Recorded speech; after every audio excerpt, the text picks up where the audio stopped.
Hi, good afternoon. Welcome to the Gender Speaker live show this wonderful Saturday afternoon.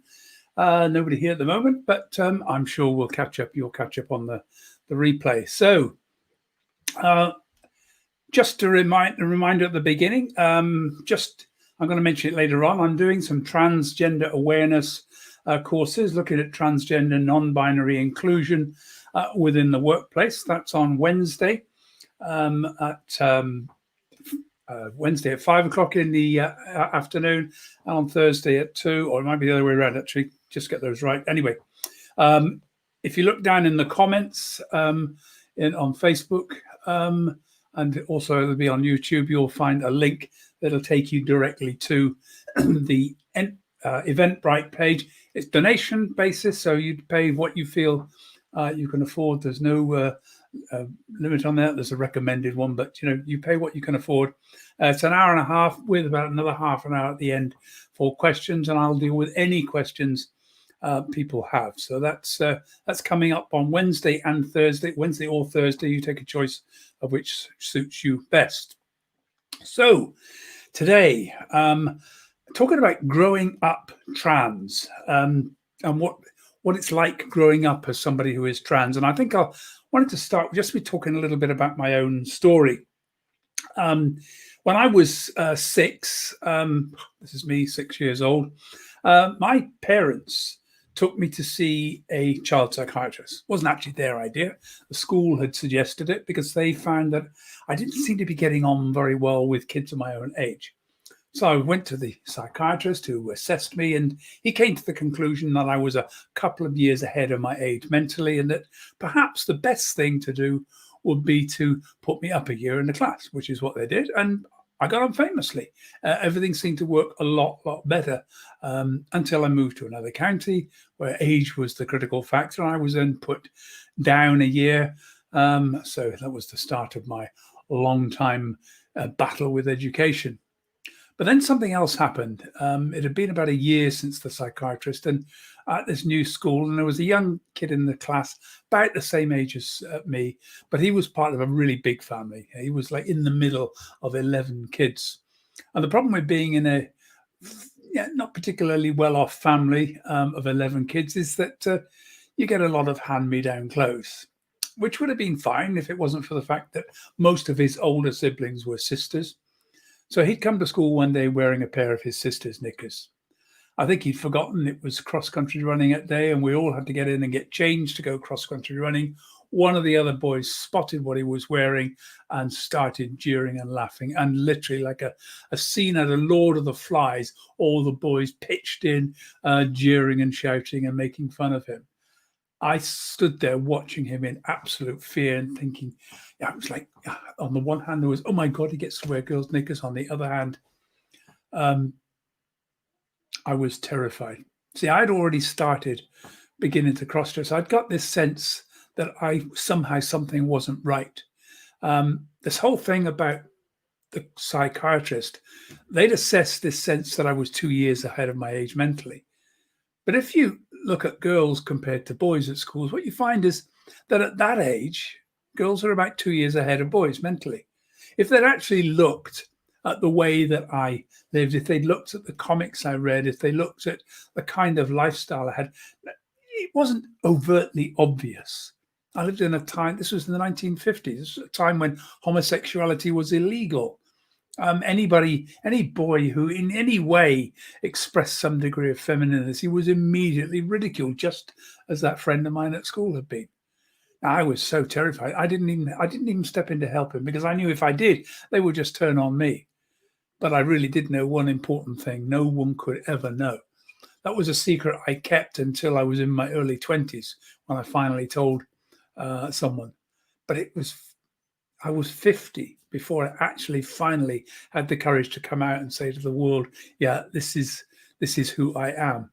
And I think this is one of the things that people don't understand about being trans. We live with fear.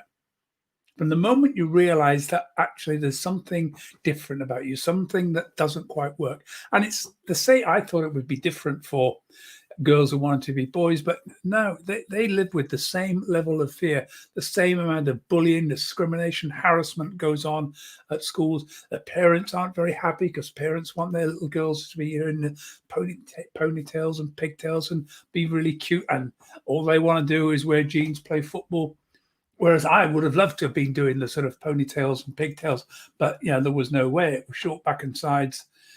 Boys are assessed by what we do. Girls are assessed by how they look, and that's a real challenge. I remember once, it's the late 80s. I was walking down King's Road in Chelsea. It was a really hot summer's day, and there was a woman walking down the street. She came, literally. I was walking very slowly because I was quite early for a meeting I was going to, and I was just wandering around looking at some of the shops that were going down. And she walked past me, and she had an orange suntan, but that wasn't what made her stand out. The fact was she also was wearing a figure-hugging orange woolen dress.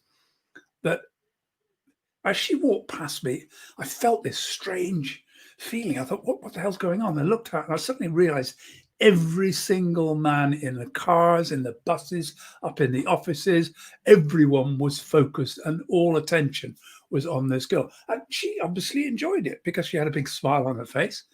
I was quite shocked by the feel and the sense of what that was. And I realized that, men don't understand that women dress up and walk along and that's it. They get attention. It really, really struck me. A few years later, I was in Dublin. By this time, I'd come out and I was big.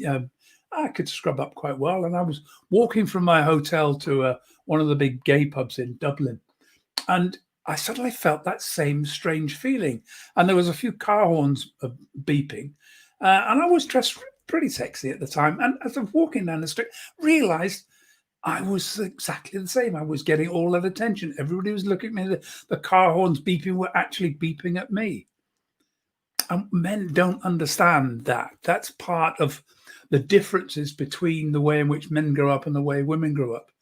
Men don't have to live with the fact that they're constantly being looked at and the fear that goes with that. Walking down the street late at night, as a man, I don't think twice about doing that. I used to hitchhike at 10:30, 11:30 at night, but suddenly, as I transitioned, I found dressed up, looking quite good, walking down the street, and suddenly at 11 o'clock at night, that's not a safe place for a woman alone. People would spill out of bars half drunk, coming up and grabbing me. Hello, darling, can I take you home? And that's quite scary because if they then discovered if I spoke and they heard my voice, I would immediately start to be facing the problem they were going to potentially hit me. And it never actually happened, but I've been a bit close from time to time. So growing up transgender, we have to live with that fear all the time. What happens if somebody finds out? What's going to go on? Now, the strange thing that's going on at the moment is this pressure that says, children are not, they may not be trans, they may be gay.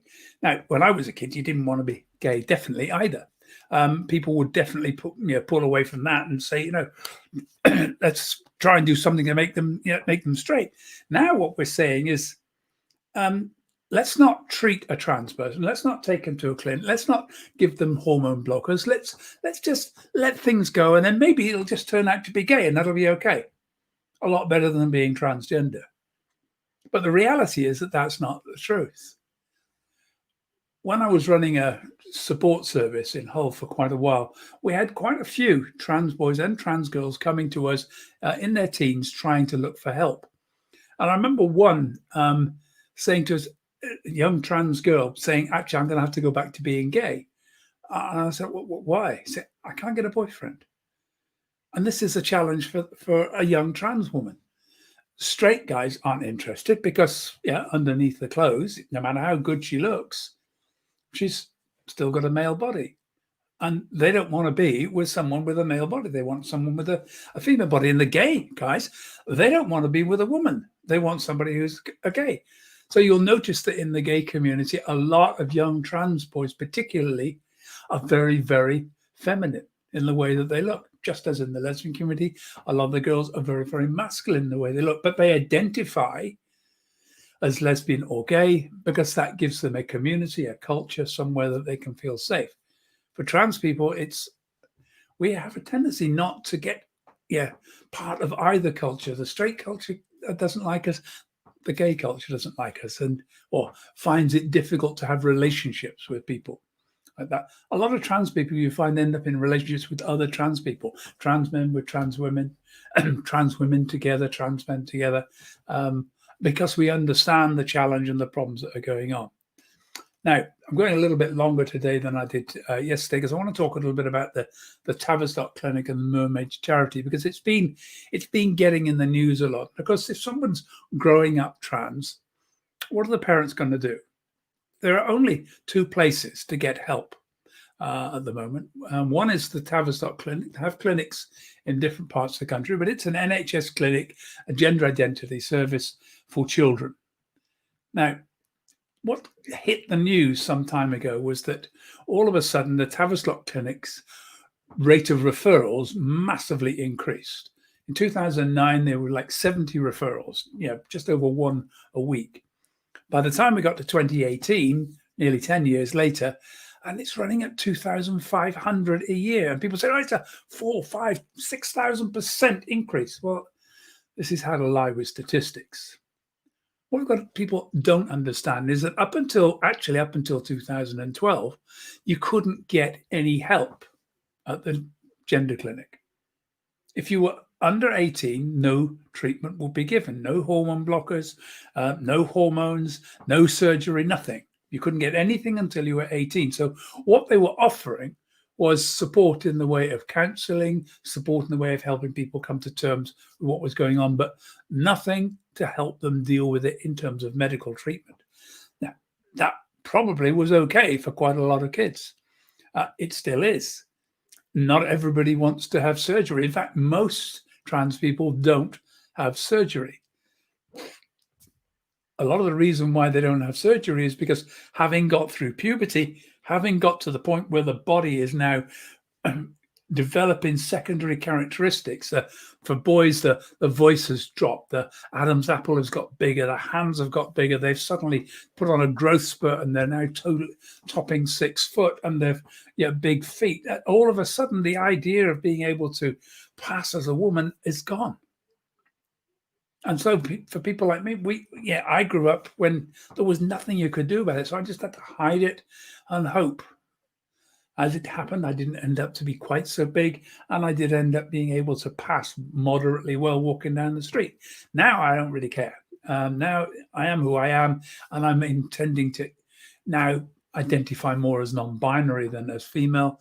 But still, legally, you have to choose one. You have to be male or female. Your passport has to say male or female. There's no other options. And if that's a choice, I choose female. But can you see this difficulty and conflict that people are having? We've got a binary system that says you've got to fit into one or the other. Doesn't matter what your body is, but if your body isn't quite male or female, well, we'll fix it until it is. And that's been the method in the past. If you grow up feeling that you ought to be a girl, if you start to dress as a girl, you're going to get punished. We enforce those gender rules within society far more fiercely than we enforce rules about burglary, rules about even killing.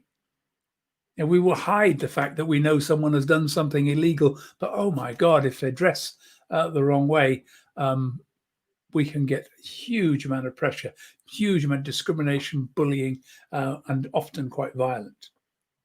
So, that enormous increase in referrals happened because in 2012, somebody took over the Tavistock Clinic, and they then started to give treatment for hormone blockers. That's to say, when a child reaches the age of puberty, if they can get an appointment at the moment, if after a series of, and a quite long series of counseling and consultation, if they felt this child was definitely transgender and that it would be in their best interests to help them actually have some more time to make that decision, then they can be put on puberty blockers, so that by the age of 14 when they've got, if they've stuck with it for that number of years, and it's fairly clear they absolutely want to live in this new gender, have surgery and go through and transition, then they won't have to deal with all those secondary characteristics. They'll be able to transition, they'll have surgery, and frankly, no one would tell. They'd walk down the street, you would never know. I know quite a few trans people who've had the benefit of hormone blockers, and they're just men and women. That's it. That's how they look. How would anybody know? I know a lot of people who transitioned, and that's the case. I also know an awful lot who weren't able to get blockers, who developed very strong secondary characteristics, and it's really hard for them to pass. So that's one of the big reasons why this huge increase was suddenly treatment was being made available. And once treatment was made available, the word got out, and we've had this big growth. Let's just think about this: 2,500 kids in the space of a couple of years. There are 12.5 million children in this country at that age. This is a tiny, tiny, tiny percentage of the numbers of children. Most schools will not have somebody who is identifying openly as trans because there just aren't that number around. There's been a big increase on girls transitioning. I'll look at that at another time, because it's interesting to see that shift and that change. I think a lot of boys are encouraged to be gay because that seems to be more acceptable. A lot of girls are encouraged to be lesbian. So we'll come back to that again. Anyway, for now, that's my musings for today. Just thinking about growing up trans. It's not easy, is the message I want to try and get across. If you've got somebody who's trying to live and come out and trying to work through this sense of in their head that they've got the wrong body, that they should have been born a boy but they're a girl, they should have been born a girl but they're a boy, and they're having to try and cope with that, it's a lot of fear, it's a lot of anguish. Sadly, it's too much for quite a few, and they decide to take their lives. So much of what we're trying to do in raising awareness and help is just to help people be accepted, because the one thing that we all want is just to be accepted for who we are. Don't want to go to work and just be one of the other women at work. For a lot of people, that's it. Increasing numbers of us, and I saying, actually, I want to be in the middle. I'm going to be a little bit different. But I'm going to look at that in a little bit more depth. So I shall be back tomorrow, but for now, just let me remind you, transgender, non-binary and inclusion workshop, Wednesday or Thursday. It's about an hour and a half with a half hour of questions. Any questions you want to ask will be there. Please do come and join me again tomorrow when I'll be talking about more gender issues. But for now, let me leave you with that thought. And I was going to try and put that on. All right, let's get my put that back on there. If you look down in the comments down below on Facebook, if you watch it on Facebook, you'll see a link to the Eventbrite page. Please do come and join me, and I hope you have a good day. See you tomorrow. Let's find my way out with my video, and we'll go. Take care.